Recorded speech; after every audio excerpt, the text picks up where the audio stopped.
Do Azure Databricks ao Power BI. Esse evento é feito para você e por você. MVP Conf.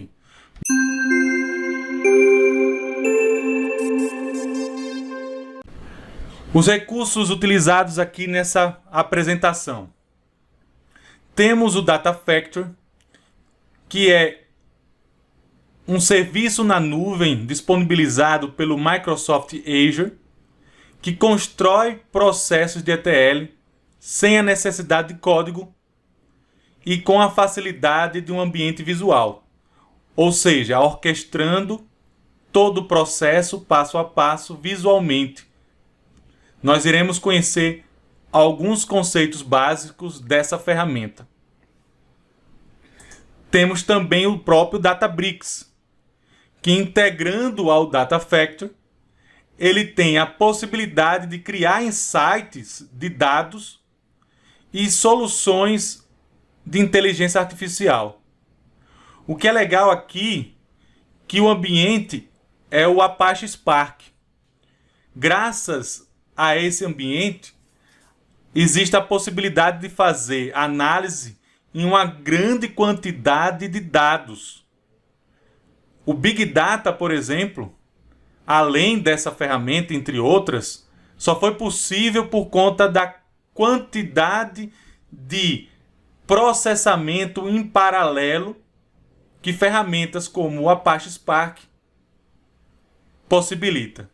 Lógico, tem alguns detalhes técnicos que fazem também uma ferramenta como o Apache Spark executar rapidamente essas análises.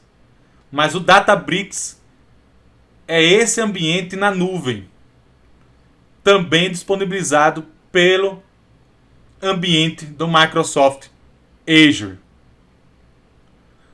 E para finalizar, nós iremos consumir uma análise executada pelo Databricks no nosso Power BI Desktop, apenas para demonstrar que nós conseguimos automatizar o processo pelo Data Factory, fazer uma análise utilizando uma tecnologia e uma linguagem de programação como o Python, e depois dessa análise pronta, transportar esses valores, esses dados, para uma base onde o Power BI Desktop irá consumir.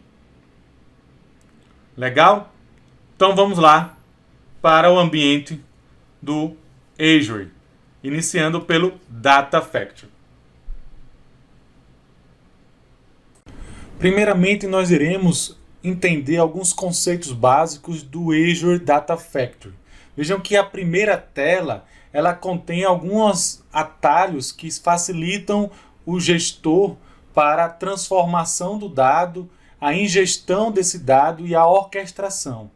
Vejam que é possível também até configurar o seu Integration Service on-premises na nuvem para que você possa reutilizar os pacotes que você já tinha no seu ambiente local, certo? Então a primeira coisa que eu me preocupo é clicar no ícone de ferramentas, que nesse caso é gerenciamento, e nessa opção eu tenho o Linked Services.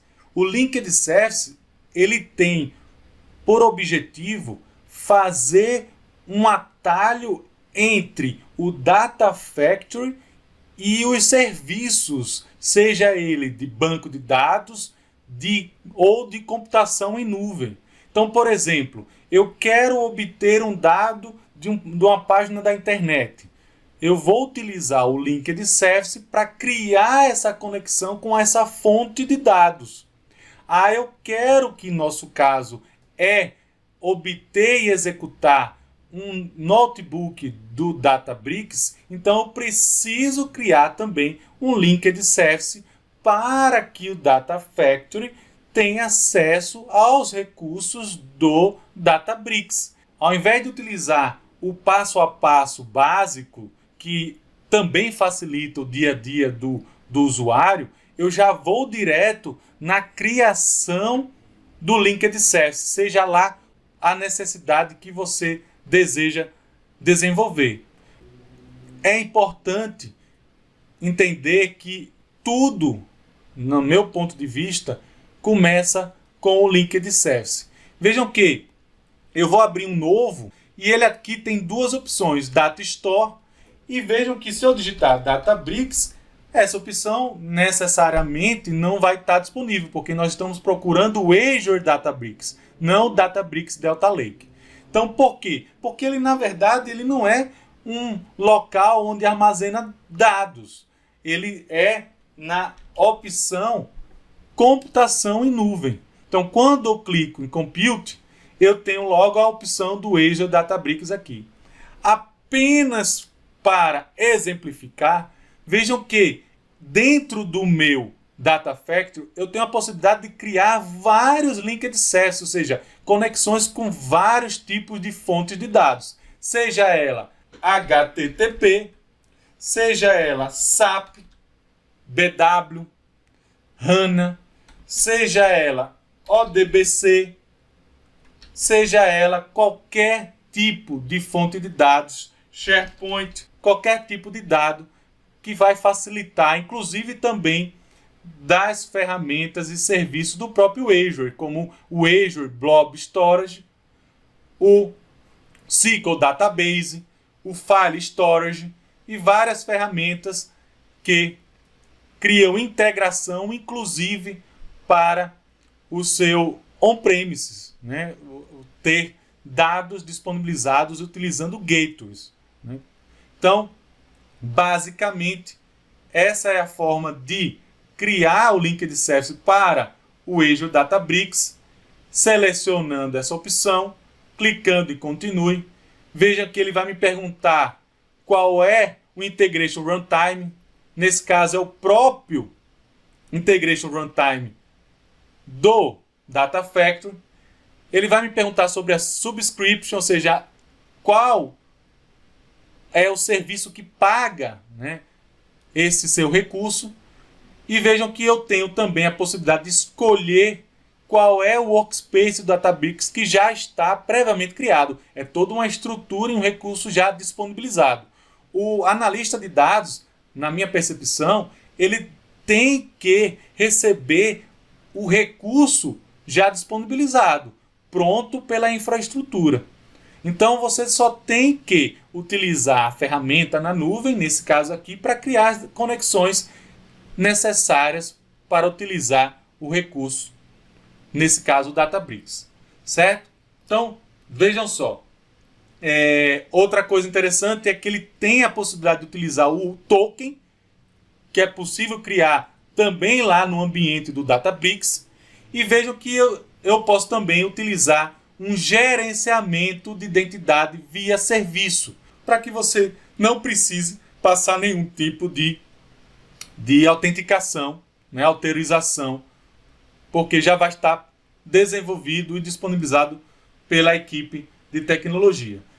Todas essas configurações eu poderia, caso eu tivesse também, inclusive, acesso a fazê-lo diretamente pelo Linked Service, mas nós iremos utilizar um cluster já existente. Então ele só precisa passar o parâmetro de autenticação e nós iremos escolher qual é o cluster que nós iremos utilizar. Como já está criado esse Linked Service na minha estrutura, eu vou mostrar para vocês rapidamente como ela está configurada. Veja que usei o Azure Runtime, passei o parâmetro do Workspace, passei a autenticação, que nesse caso é gerenciamento por identidade de serviço, e estou utilizando o cluster que também já tinha sido criado pela equipe de tecnologia lá no Azure Databricks, certo? Vejam que se eu testar a conexão, eu já tenho o meu Linked Service funcionando e conectado com o meu Azure Data Factory. Então, a segunda coisa que eu me preocupo depois de configurar o meu Linked Service é basicamente o meu conjunto de dados. Então eu volto para a opção de autoria, que é esse lapisinho aqui, e vou normalmente para a opção de criação de datasets, que são o meu conjunto de dados. Sendo ele pelos 3 pontinhos ao lado do nome, conjunto de dados, dataset, ou seja, pelo mais ao lado do filtro dos recursos. Só que tem um pequeno detalhe. Como o Databricks, nós vimos lá atrás, ele não é um tipo de dado, ou seja, um local de armazenamento de dados, apesar de que o Databricks tem a opção de armazenar dados lá, ele não é visto como uma fonte de dados. Ele é visto como uma computação em nuvem. Então, eu não preciso necessariamente me preocupar em criar um dataset, nesse caso aqui do nosso trabalho. Mas para conhecimento, eu também tenho a opção de criar data flows, fazer com que o conjunto de dados, seja lá qual for, eu possa unir com outro conjunto de dados, fazer filtros. Ele é exatamente um fluxo de dados para manipulação desses dados. Nós iremos diretamente para o pipeline. E antes de começarmos a criar o pipeline, que é a orquestração, nós temos também a opção Power Query, que é utilizar a mesma lógica que nós já utilizamos no Power BI dentro do Data Factory, ou seja, todos os relacionamentos, as etapas criadas de concatenar, separar texto, então unir também fontes de dados, melhor dizendo, fazer a combinação, né, de fontes de dados, que é o merge, é possível fazer usando o Power Query. Legal? Então, indo diretamente na criação do pipeline, eu vou criar a minha orquestração. Mas Fábio, afinal, o que é orquestração? É uma forma gráfica para que você possa facilmente gerenciar as etapas de um processo de ingestão de dados.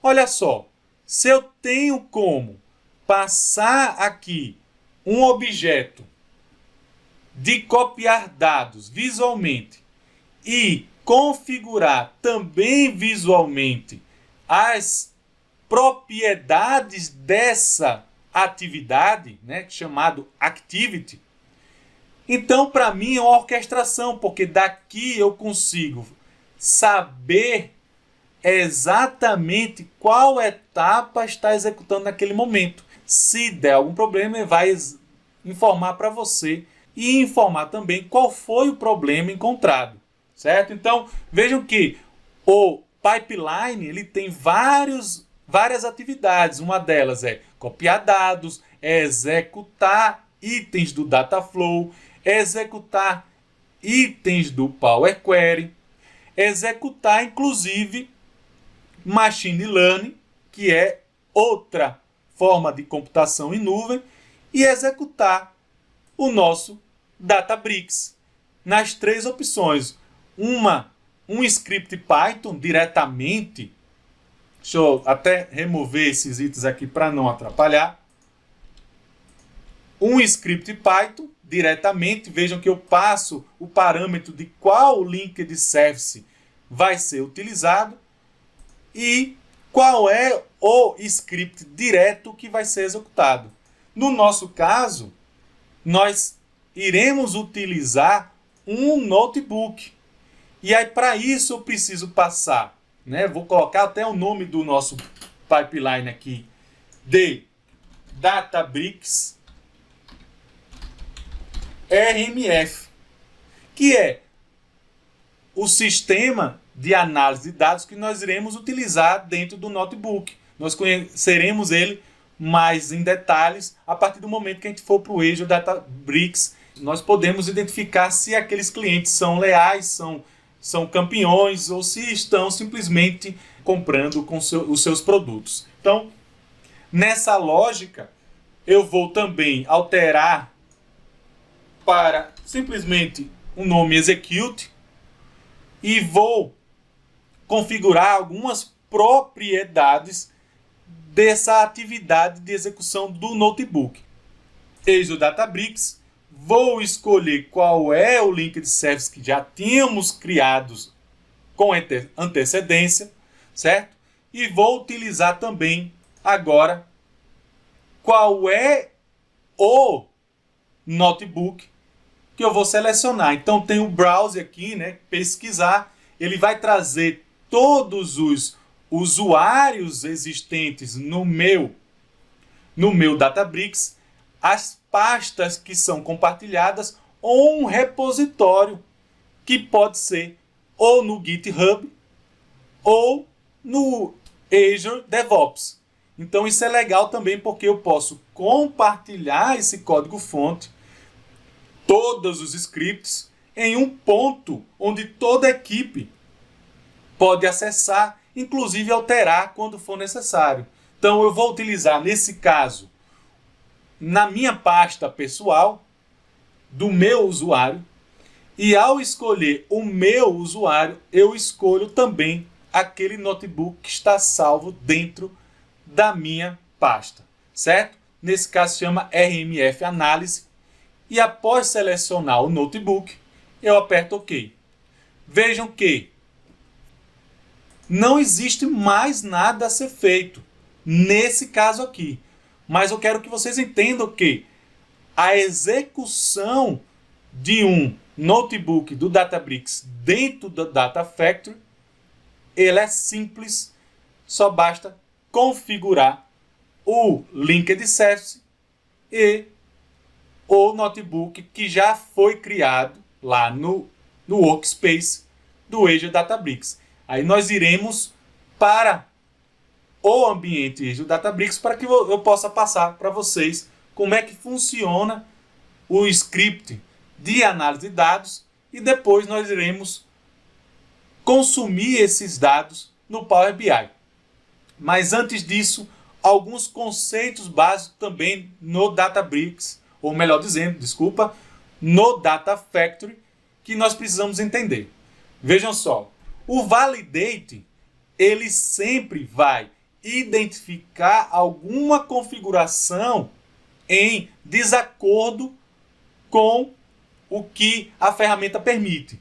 Então, é importante sempre validar antes de publicar, olha só o botãozinho de publicar, a sua atividade, o seu pipeline.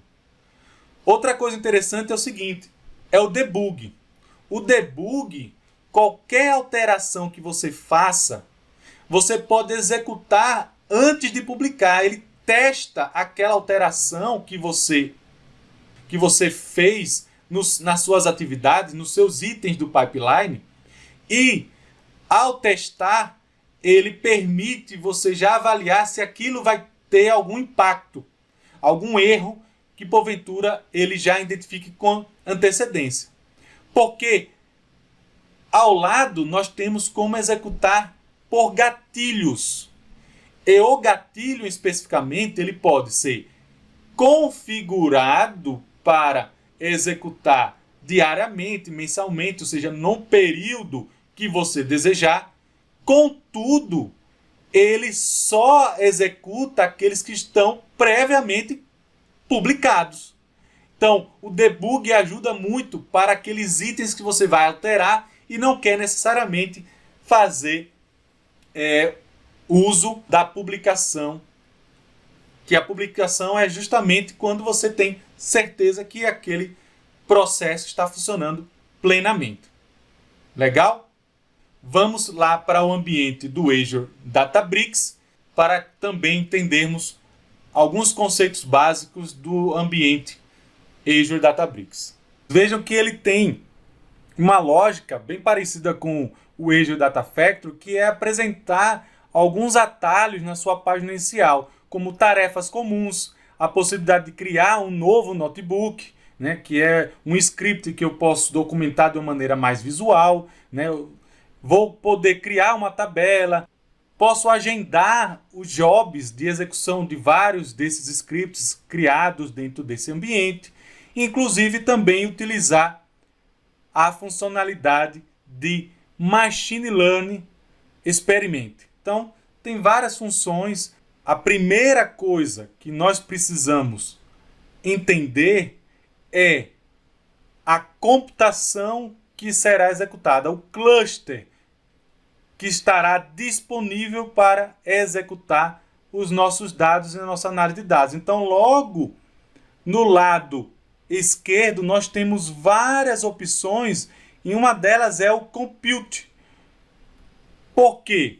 Por padrão, o cluster que é criado, ele em tempos, ele para de funcionar, porque todo o recurso precisa ser economizado. Então, não é diferente aqui. Então, esse servidor aqui que está ligado, que eu liguei antes de começar a nossa palestra, eu tenho a possibilidade de parar esse servidor, reiniciar, né, o cluster e fazer algumas outras opções, como fazer cópia desse cluster, caso você tenha permissão de criar novos recursos. Cada novo recurso tem um custo por execução. Então, enquanto esse recurso estiver sendo executado, existe um custo agregado a esse workload de transferência de dados, seja ela apenas analítico ou de interação com outras ferramentas. Legal? Então, nesse caso, eu já tenho o meu servidor, o meu cluster criado, está em execução. E a segunda coisa que eu vou ter que fazer dentro do meu ambiente do Databricks é relacionar os dados. Eu tenho a tabela padrão e tem um botão chamado aqui Create Table. É nessa opção aqui que eu posso fazer o download, ou melhor dizendo, o upload do arquivo. Então vejam que os arquivos já criados vão estar disponíveis nessa hierarquia File Store e você vai poder utilizá-los dentro do seu script. Posso selecionar esse arquivo e criar, apertando esse botão, criar um notebook utilizando a conexão desse arquivo. Veja que ele já me facilitou a vida dizendo como eu vou me conectar a esse arquivo CSV e configurar para que eu possa, inclusive, utilizar os conceitos de SQL nesse arquivo CSV. Então, são já duas coisas que eu estou trabalhando no Databricks. Ter certeza que o meu cluster, o servidor, está funcionando. E a segunda situação é a disponibilização dos dados para análise. Trazer nesse os caso, arquivos, é um nesse arquivo caso, em formato um arquivo CSV. CSV. Lembrando que de o Databricks compras também se online conecta a banco de dados. disponibilizada Certo? Então, a próxima etapa é ir lá no Workspace, dentro do meu usuário, e abrir o meu script, o meu notebook Python sobre a conexão do arquivo CSV. Antes de começarmos a explicar em detalhes esse notebook, vejam que eu preciso também informar qual é o cluster, que poderia ter vários, que eu vou utilizar para processar o meu notebook. Vejam que, ao selecionar o cluster, ele até passa algumas informações básicas desse cluster. 42 GB, 12 core, Spark, Scala, que são as versões desses recursos. Legal? E dentro de algumas opções de menus, nós temos como criar novos notebooks, clonar o notebook existente, renomear, mover para a lixeira, fazer o upload de novos dados e exportar esse notebook para a sua máquina local nesse formato do notebook ou em outros formatos existentes, certo? Outra coisa interessante é que ele diz qual é o tipo de linguagem que eu estou utilizando para esse notebook, que pode ser Python, pode ser Scala, pode ser SQL, R ou Markdown, que também é conhecido no GitHub para você formatar texto, colocando ele em negrito, como formato de cabeçalho e entre outras coisas, certo? A primeira coisa que nós fazemos é a leitura do arquivo CSV. O interessante aqui é que eu tenho a opção de identificar os tipos de dados das colunas e, utilizando o próprio Spark, ler esse arquivo de dados, inferindo quais são esses tipos de dados das colunas. Se é inteiro, se é de string, de texto, e assim por diante. Lógico que ele não consegue, por completo, encontrar ou definir todos os tipos de dados, mas já facilita, principalmente naqueles campos que são de valores, float, inteiro e assim por diante. Outra coisa interessante é que eu passo qual é o tipo de delimitador entre as colunas, que nesse caso, para esse arquivo, é uma vírgula. E vejam que, utilizando a opção Run Cell, ele vai executar apenas essa célula para que um notebook recém-aberto funcione corretamente. É importante que você ou execute todas as células ou execute célula a célula na ordem em que elas aparecem. O cluster acabou de executar essa célula, retornando as seguintes informações: quais foram os jobs que foram utilizados e o resultado dessa célula, que é várias colunas contendo o número da compra, ou ID do comprador, do cliente, o tipo de produto e quando foi que esse produto foi adquirido. Outra coisa interessante é o seguinte: vejam que já existe aqui a opção executar tudo e logo abaixo eu posso importar bibliotecas da mesma forma que eu faço utilizando o Python quando eu instalo na minha máquina local. Todo esse processamento está na nuvem. Vou converter esse data frame, que é do Spark, em data frame do Pandas, melhor dizendo, para podermos utilizar essas funções. Esse pacote ele é gratuito e com código-fonte aberto. Muitos deles no Python é dessa maneira. Vou identificar e excluir os nulos, que é justamente os nulos da coluna de clientes, que incrivelmente ele tem 135 mil clientes que não informaram o ID. Olha só. Então, para não atrapalhar na análise, eu vou identificar a quantidade só por curiosidade e utilizar dentro desse data frame sales que nós criamos a função drop NA, ou seja, exclua os nulos. Então, que também é conhecido em inglês como missing values. Então, ele vai excluir os nulos da coluna cliente ID.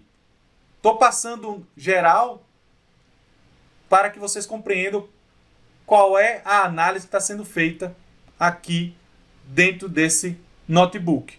A próxima etapa, já executado essa célula, é converter para formato de data a coluna invoice date, que é a coluna onde tem a data da compra daquele produto. Vejam que, voltando aqui um pouco lá para o início, nós temos que ele identificou que essa coluna invoice date ela é em string, por isso que necessitou converter. Veja que quantidade está como inteiro e valor também, o unit price, ele está como double. Então, vou converter, executando essa célula, vou criar uma coluna calculada apenas para multiplicar a quantidade pelo valor de preço, vou somar os valores agregados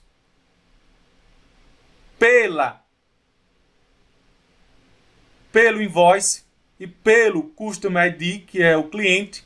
Veja que eu trago o cliente, a data de compra e o número de aquisições, né? O número da aquisição específica, agregando e somando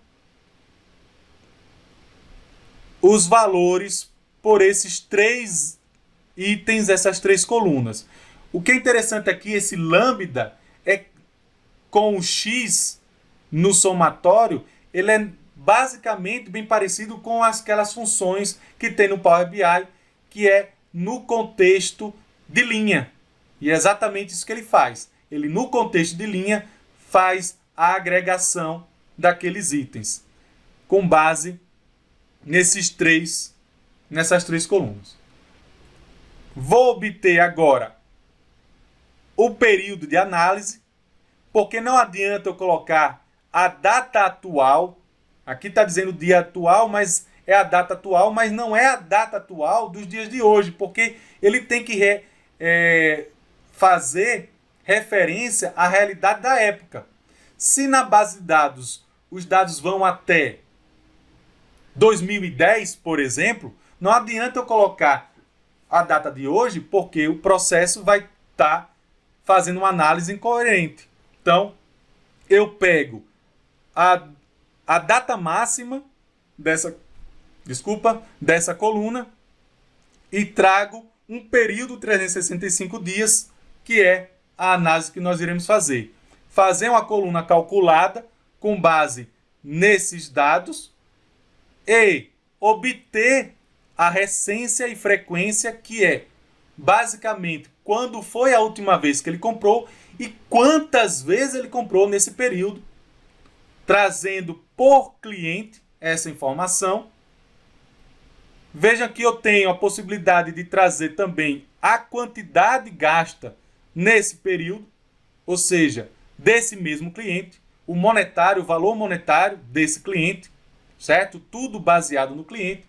E com base nisso, eu vou definir em parâmetros de subconjunto de dados o quantio, ou seja, no 20% do todo, qual é o valor que se aproxima para a recência, a média, pela frequência, o monetário. Ou seja, se esses valores estiverem diretamente dentro desse subconjunto, eu vou utilizar esses valores dos meus clientes nesses itens, R de recência, M de monetário, F de frequência, e pontuar o que deve ser com base o meu negócio.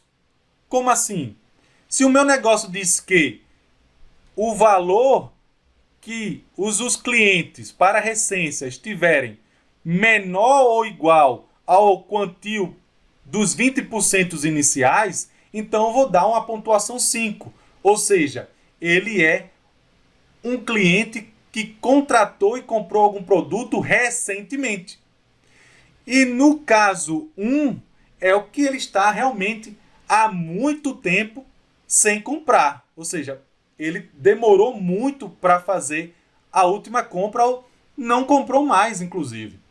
Então, essas pontuações estão alinhadas ao negócio e pode ser diferente conforme da decisão da sua gerência, do dono da empresa ou da área de marketing principalmente. Legal? Então, continuando aqui, eu vou basicamente pegar essas informações e trazer em valores separados, que esses valores já foram calculados lá em cima. Vejam que a essência está em uma coluna, a frequência está em outra, o monetário está em outra e assim por diante.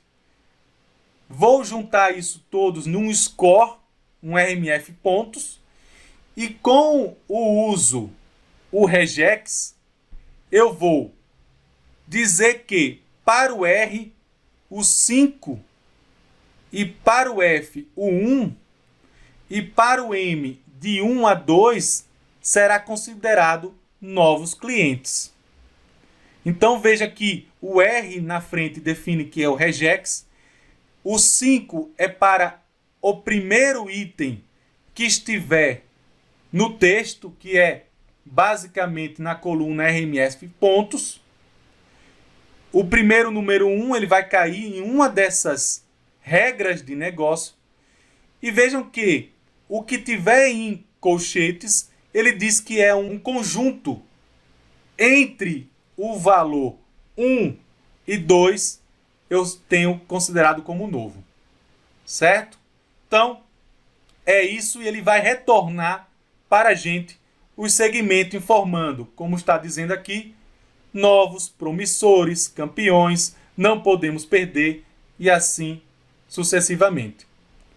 Logo após, eu vou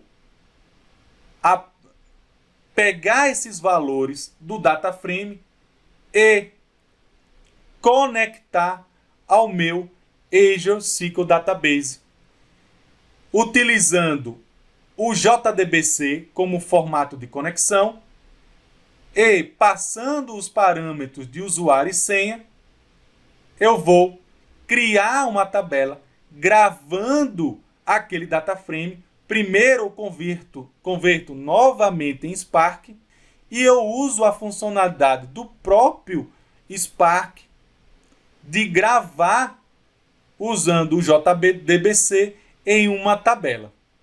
E aí, nesse exato momento, nós iremos consumir essa análise dentro do Power BI. Só que, antes disso, eu volto para o meu Data Factory. Então, eu vou executar o debug. Ele vai simplesmente processar tudo aquilo que nós fizemos e vai nos retornar se aquilo foi executado corretamente. Se tiver algum tipo de erro, ele também vai informar esse erro para a gente. Vejam que ele executou com sucesso, informando inclusive o input que ele enviou, que é exatamente o notebook, e o output, que é o retorno do job executado e o tempo que ele gastou, certo? Então, vamos lá para o Power BI, consumir esse dado. Nessa parte é algo bem simples. Sendo assim, no meu Power BI Desktop, eu vou selecionar a fonte de dados Azure SQL Database, que é o local onde o Databricks salvou a tabela com os dados analisados. Então, Azure SQL Database, conectar. Vou passar o parâmetro do servidor, qual é o caminho na nuvem da existência dele. Vou utilizar a opção Direct Query e vou informar aqui o nome do database, que nesse caso é opcional, mas vou informar mesmo assim. Ok? Vou escolher a tabela criada por ele, transformar os dados apenas para que todas as colunas estão no formato que precisamos. Vou alterar a coluna de Client ID para texto, visto que ela não funciona como uma coluna de valor. E vou deixar as outras da maneira como está, percebendo que monetário está como decimal. Feito essa checagem, vou aplicar.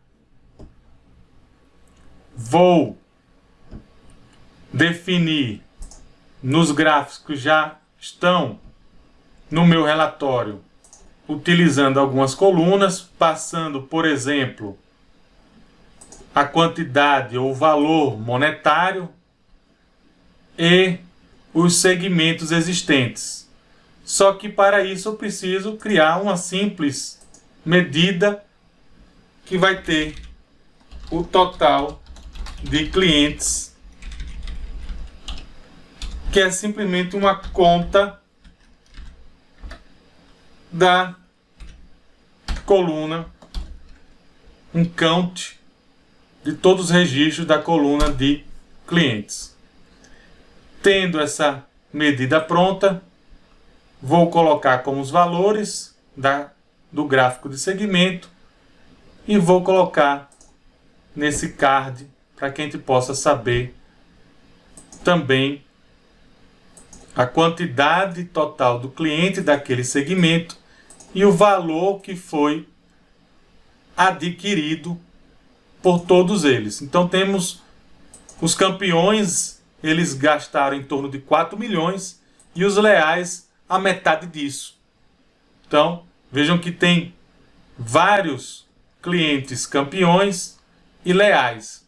É justamente pela quantidade do valor monetário adquirido e pela frequência que esses clientes contratam ou compram o produto que nós conseguimos identificar o perfil do cliente na empresa. E agora, aproveitando o tempinho que nos resta, eu vou apresentar para vocês que nós podemos passar parâmetros tanto do Data Factory para o Databricks, quanto do Databricks para o Data Factory. Então, eu vou adicionar uma nova célula no meu Databricks, no meu notebook do Databricks. E essa célula vai ter duas novas funcionalidades. A primeira é uma variável em formato de string textual que vai receber duas informações em um padrão JSON.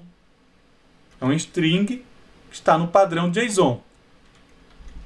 O primeiro item vai ser uma variável, um nome chamado variável, que recebe o valor da quantidade de clientes que não tem o seu ID preenchido.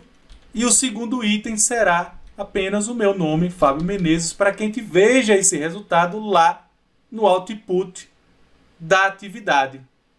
E aí é necessário passar justamente esse dbutils notebook exit, passando como parâmetro essa variável.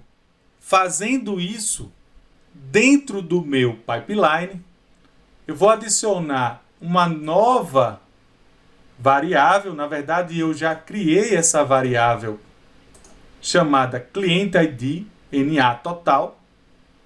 E eu vou setar essa variável com o resultado desse output.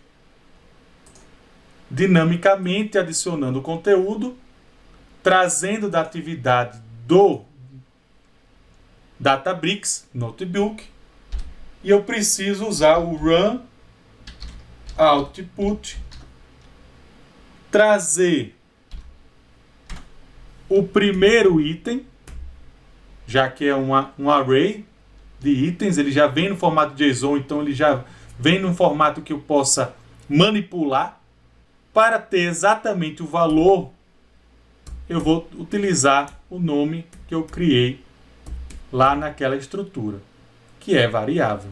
Ele vai trazer o valor do primeiro item e setar nessa variável chamada client ID, que é do formato de string. Após a finalização da execução, vejam que na tarefa, na atividade notebook, temos o output retornado do Databricks e serviu como input para a próxima etapa, trazendo justamente a variável e o valor. Essa forma pode ser utilizada inclusive em loops, processos, e outras atividades do pipeline. Interações, loops. Antes de finalizarmos, eu gostaria de passar essa mensagem para vocês. Seu futuro será o que você quiser. Então faça dele algo bom.